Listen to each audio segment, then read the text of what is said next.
अवधूत चिंतन श्री गुरुदेव दत्त श्री स्वामी समर्थ तुम्हा सर्वांचं आपल्या चॅनलमध्ये खूप खूप स्वागत करते आणि आज या नवीन व्हिडिओला सुरुवात करते। उद्या आहे 18 डिसेंबर, वार आहे बुधवार आणि या दिवशी आलेली आहे डिसेंबर महिन्यातील संकष्टी चतुर्थी। संकष्टी चतुर्थी मार्गशीर्ष हा महिना बघा अतिशय पवित्र मानला जातो आणि शुभ असतो। या मार्गशीर्ष महिन्यातील प्रत्येक तिथीला एक महत्त्व असतं। त्यात कृष्ण पक्षाच्या चतुर्थी तिथीला एक विशेष महत्त्व आहे। या दिवशी संकष्ट चतुर्थी साजरी केली जाते। मार्गशीर्ष महिन्यातील चतुर्थी ही अखुरा संकष्ट चतुर्थी म्हणून ओळखली जाते। हा दिवस गणपतीची पूजा अर्चा करण्यासाठी खूप विशेष मानला जातो।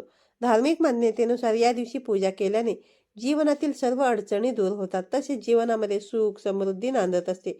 गणपतीच्या कृपेने रखडलेली सर्व कामे मार्गी लागतात, तसेच सर्व प्रकारच्या कष्टांपासून मुक्तता मिळते आणि म्हणून या दिवशी व्रत करून गणपती बाप्पांची पूजा ही अवश्य केली जाते।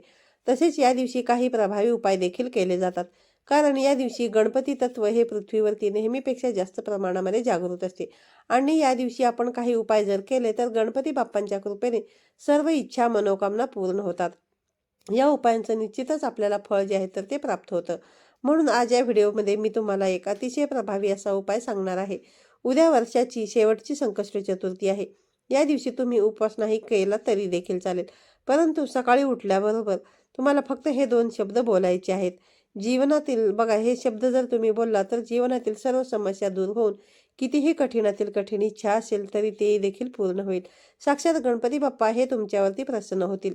तर असे कोणते 2 शब्द आपल्याला बोलायचे आहेत, कोणत्या वेळेमध्ये बोलायचे आहेत, याबद्दलची संपूर्ण माहिती जाणून घ्यायची असेल तर व्हिडिओ शेवटपर्यंत पहा। चॅनलवरती नवीन असाल तर चॅनलला नक्की सबस्क्राईब करा आणि असेच नवनवीन आणि माहितीपूर्ण व्हिडिओ पाहण्यासाठी बेल आयकॉनला देखील प्रेस करा। त्यामुळे काय होईल की जेव्हा कधी आपले नवनवीन व्हिडिओ अपलोड होतील तेव्हा सर्वात अगोदर त्याचं नोटिफिकेशन जे आहे तर ते तुम्हाला मिळेल आणि तुमचा एकही व्हिडिओ मिस होणार नाही। तर बघा, उद्या मार्गशीर्ष महिन्यातील संकष्टी चतुर्थी आहे। ही चतुर्थी अत्यंत महत्त्वाची मानली जाते, कारण मार्गशीर्ष महिन्यामध्ये येणारा प्रत्येक दिवस हा अतिशय महत्त्वाचा असतो। जर तुम्हाला शक्य असेल तर या दिवशी तुम्ही अवश्य व्रत करा। हे व्रत केल्याने जीवनातील अनेक समस्या ज्या आहेत तर त्या दूर होतात आणि बाप्पांचा आशीर्वाद हा आपल्याला प्राप्त होतो। या दिवशी गणपती बाप्पांची पूजा केल्याने गणपती बाप्पांचा आशीर्वाद हा आपल्याला प्राप्त होतो व सर्व संकटांपासून मुक्ती मिळत असते। तसेच सुख समृद्धी सोबतच मानसिक शांती देखील आपल्याला मिळत असते।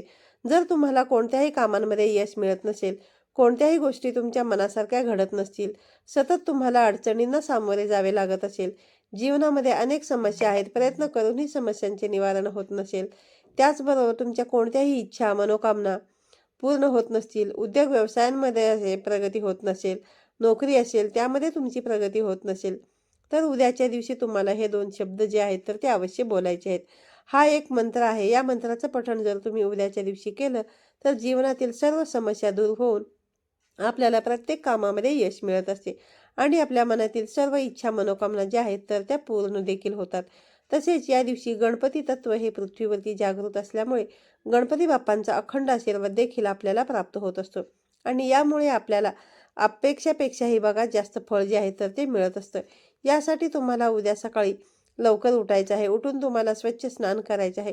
जेव्हा तुम्ही स्नान करणार आहात तेव्हा तुम्हाला आंघोळीच्या पाण्यामध्ये पंचामृत जे आहे तर ते अवश्य टाकायचं आहे, किंवा मग तुम्ही चिमूटभर हळद जी आहे तर ती देखील टाकू शकता, किंवा मग गंगाजलाचे 2 ते 4 थेंब देखील तुम्ही आंघोळीच्या पाण्यामध्ये टाकू शकता। आणि जर तुमच्याकडे जर पंचामृत नसेल तर पंचगव्य तुम्ही टाकले तरी देखील चालेल। या दिवशी बघा, जो कोणी व्यक्ती आंघोळीच्या पाण्यामध्ये पंचामृत टाकून स्नान करतो त्या व्यक्तीच्या कुंडलीतील सर्व दोष, ग्रहदोष असतील, पितृदोष असतील तर ते दूर होतात आणि यामुळे आपल्या ज्या समस्या आहेत तर त्या कमी होण्यास मदत होते। म्हणून तुम्हाला उद्याच्या दिवशी अवश्य ही वस्तू आंघोळीच्या पाण्यामध्ये जी आहे तर ती टाकायची आहे।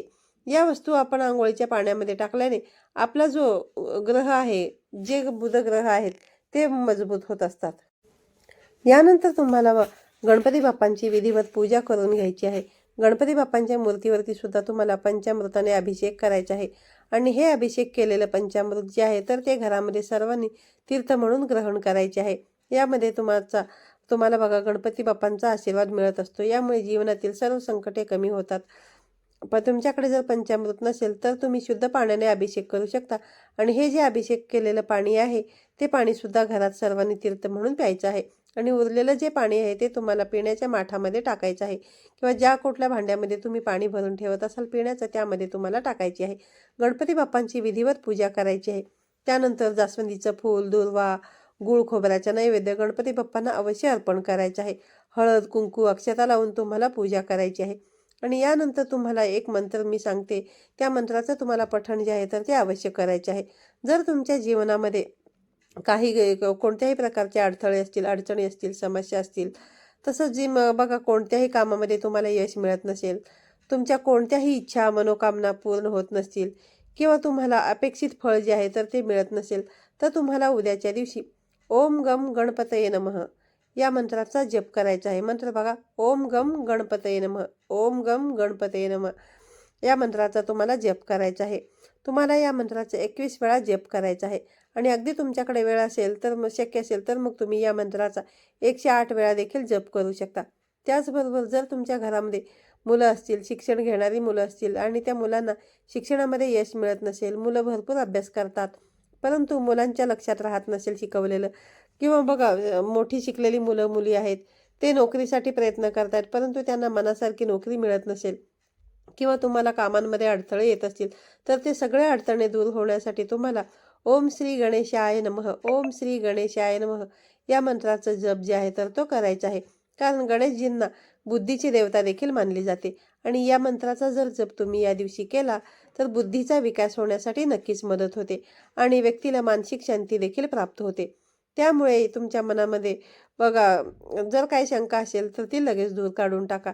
बघा गणपती बाप्पा जे आहेत ना तर ते अडथळे, गणपती बाप्पांची सेवा केल्याने अडथळे तर दूर होतातच आणि तुमच्या मुलांच्या शिक्षणामध्ये देखील प्रगती होत असते. त्याचबरोबर तुमच्या मनामध्ये बघा प्रत्येक इच्छा ही पूर्ण होण्यासाठी तुम्हाला उद्याच्या दिवशी ओम वक्रतुंड महाकाय सूर्यकोटी समप्रभ निर्विघ्नं कुरु मे देव सर्व कार्येषु सर्वदा या मंत्राचा 11 वेळा जप करायचा आहे. उद्याच्या दिवशी बघा जो कोणी व्यक्ती गणपती बाप्पांची विधिवत पूजा करून या मंत्राचा जप करतो त्या व्यक्तीच्या सर्व इच्छा मनोकामना ज्या आहेत ना तर त्या अवश्य पूर्ण होतात. तुम्ही सुद्धा या सेवेचा लाभ नक्कीच करून घ्या. असे केल्याने गणपती बाप्पांची तुमच्यावरती अपार कृपादृष्टी राहील. आजच्या व्हिडिओमध्ये सांगितलेली माहिती तुम्हाला आवडली असेल तर व्हिडिओला लाईक करा, शेअर करा. पुन्हा भेटूया अशाच एका नवीन आणि माहितीपूर्ण व्हिडिओमध्ये. तोपर्यंत सर्वांना श्री स्वामी समर्थ.